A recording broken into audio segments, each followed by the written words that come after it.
देख रहे हो शैलेश एक्स हॉरर। नमस्कार दोस्तों, मैं शैलेश एक बार फिर से आ गया हूँ एक और नई हॉरर स्टोरी लेकर, जिसका नाम है खंडहर। तो चलिए इस कहानी को शुरू करते हैं।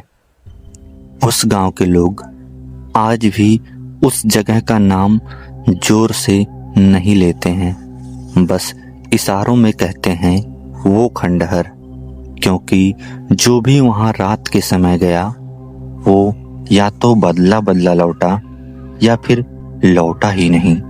ये घटना कोई बहुत पुरानी नहीं है, लेकिन इतनी डरावनी है कि आज भी गांव की गलियों में शाम ढलते ही सन्नाटा फैल जाता है।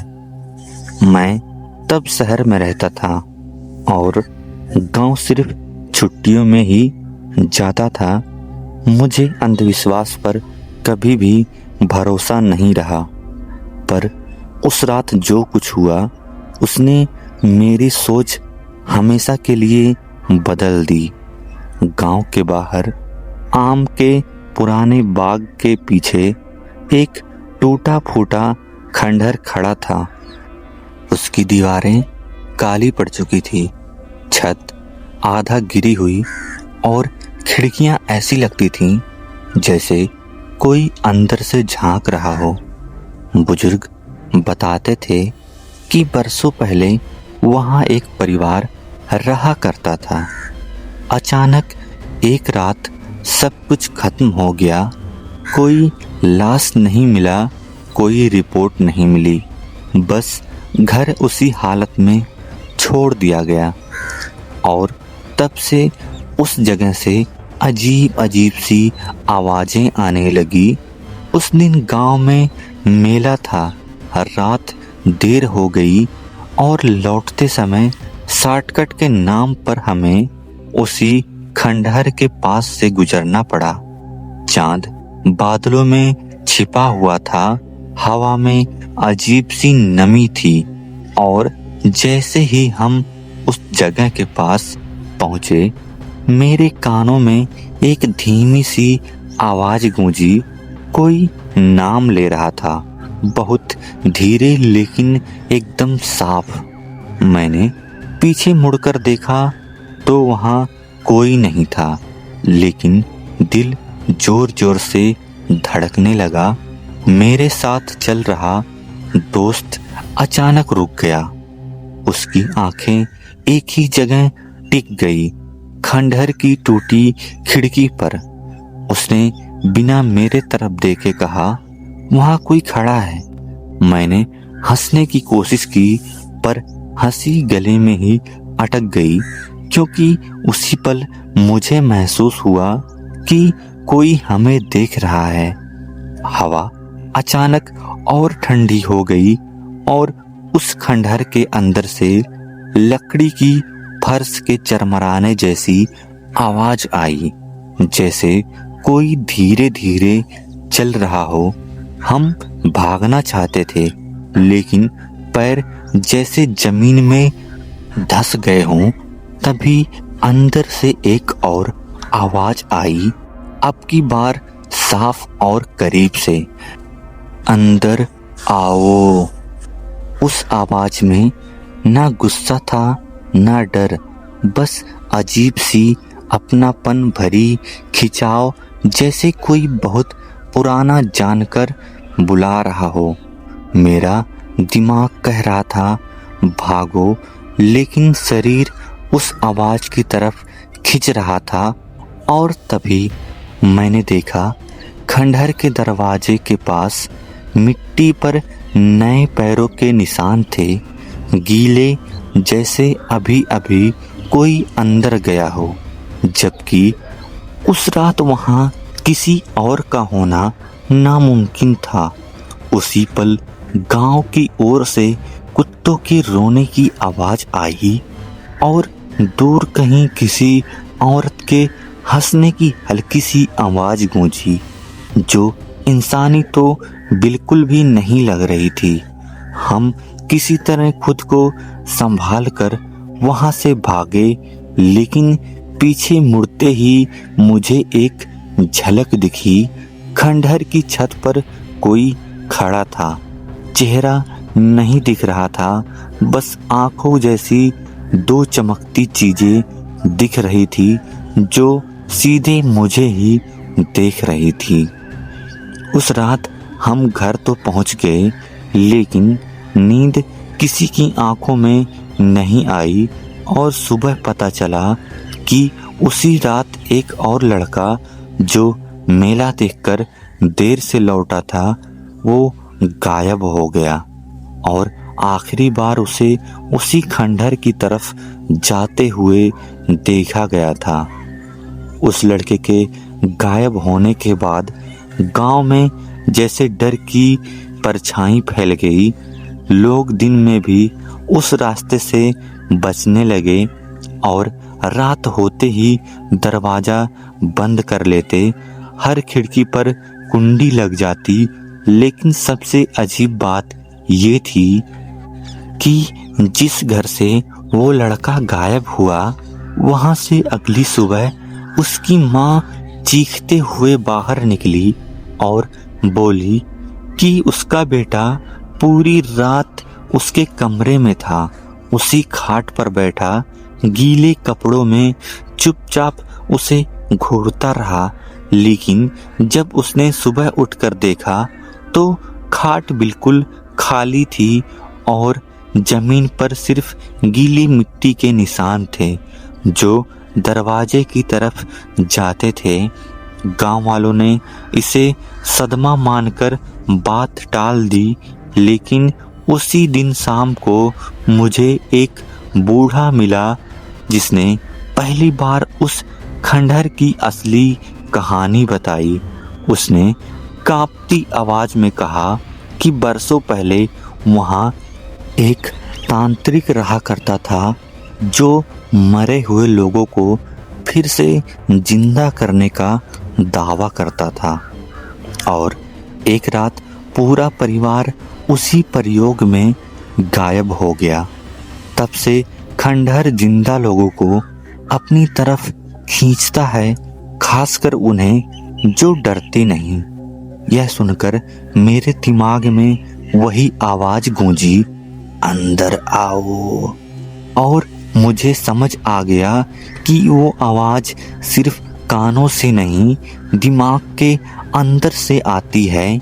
उसी रात जैसे किसी ने जानबूझकर हमें उकसाया हो, गांव की बिजली चली गई, पूरा इलाका अंधेरे में डूब गया और तभी खंडहर की तरफ से एक हल्की सी पीली रोशनी दिखी, जैसे अंदर कोई दिया जल रहा हो, जबकि सालों से वहां कोई गया तक नहीं था। मैं बेवकूफ़ी में या किसी अनजान खिंचाव में उस रोशनी की तरफ बढ़ा और इस बार मैं अकेला नहीं था। 4 और लोग भी चुपचाप उसी दिशा में चल रहे थे। किसी ने किसी से बात तक नहीं की। सबकी आंखें खाली थी, जैसे नींद में चल रहे हो। खंडहर के पास पहुंचते ही बदबू ने सांस रोक दी। गीली मिट्टी, सड़ी लकड़ी और किसी पुराने सूखे खून जैसी गंध थी और जैसे ही हमने अंदर कदम रखा, दरवाजा अपने आप जोर से बंद हुआ। अंदर की दीवारों पर अजीब से निशान थे, नाखूनों से खुरचे हुए और कुछ जगहों पर नाम लिखे थे। गांव के नाम कुछ तो ऐसे थे जो अभी जिंदा थे। तभी कोने से किसी के रोने की आवाज आई और रोशनी में हमें वो लड़का दिखा जो गायब हुआ था, लेकिन उसकी आंखें बिल्कुल सफेद थी और वो बार बार एक ही बात बोल रहा था, वो हमें वापस भेज रहा है। उसी पल छत से कुछ टपका, गरम, और तब ऊपर देखा तो समझ गया कि खंडहर सिर्फ टूटी इमारत नहीं है, ये किसी चीज का शरीर है और हम उसके अंदर खड़े हैं। तभी उसी आवाज ने फिर फुसफुसाया, अब बिल्कुल मेरे पास से एक और चाहिए। उस आवाज के एक और चाहिए कहते ही हमें पहली बार समझ आ गया कि हम सब यहाँ गलती से नहीं आए थे, हमें चुना गया था। और जैसे ही वो एहसास दिमाग में उतरा, मेरे सामने खड़ा वो लड़का अचानक हंसने लगा, बिल्कुल सूखी बेजान हंसी, और उसकी गर्दन ऐसे घूमी जैसे उसमें हड्डी नाम की कोई चीज ही नहीं थी। उसने उंगली से इशारा किया और कहा, अगला नंबर 13 है।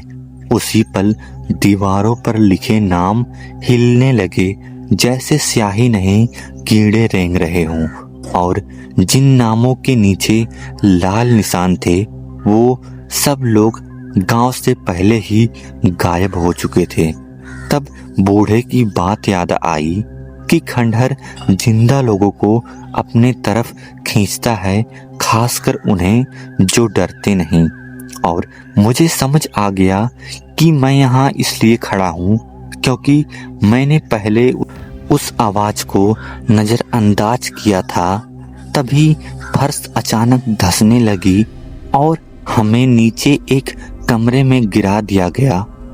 वह कमरा किसी तहखाने जैसा था जहां दीवारों से जंजीर लटक रही थी और बीच में एक पत्थर की चौकी थी जिस पर ताजा खून जमा हुआ था, और उसी चौकी के पास वो चीज खड़ी थी। कोई इंसान नहीं, कोई साया नहीं, बस एक ऐसा आकार जो अंधेरे से थोड़ा ज्यादा काला था, लेकिन उसकी आंखें बिल्कुल इंसानी थी, थकी हुई, भूखी। और उसने कहा कि वो इस खंडहर में कैद है। हर साल उसे किसी एक की जरूरत होती है ताकि वो ऊपर आ सके, और जो लोग गायब हुए वो मरे नहीं, बस उसकी जगह ले चुके हैं। तभी मुझे समझ आया कि जो माँ अपने बेटे को रात में देखने का दावा कर रही थी वो सच कह रही थी। वो लौटा था लेकिन इंसान बनकर नहीं। उस चीज ने आगे बढ़कर मेरे कंधों को छुआ। उस एक स्पर्श में मुझे वो सारी यादें दिखी, लोग कैसे यहाँ आते हैं, कैसे चुने जाते हैं, और कैसे गांव वाले अगली सुबह सब कुछ भूलने की कोशिश करते हैं। और तभी मेरे पीछे खड़ा दोस्त चीख पड़ा और बोला कि वो तैयार है, बस उसे छोड़ दिया जाए। और बिना किसी आवाज के वो चीज उसे अपने अंदर खींच ले गई, जैसे पानी में साया घुल जाए। और अगले ही पल फर्श बिल्कुल शांत हो गया। मैं किसी तरह बेहोशी में बाहर आ गया।